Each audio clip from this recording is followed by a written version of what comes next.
All Cybertruck deliveries have been halted for now. A new safety issue was discovered with the windshield wiper motor.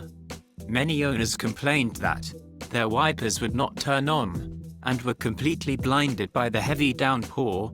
Owners confirms that Tesla has delayed the deliveries of their vehicles due to the wiper issue.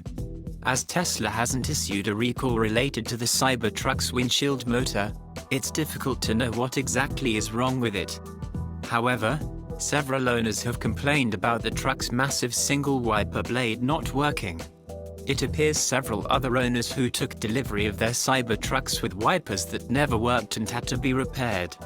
The car maker has told some owners it will take several weeks for windshield wiper motors to be replaced. One member says that apparently the old motors will all fail, and that the replacement part has a new part number.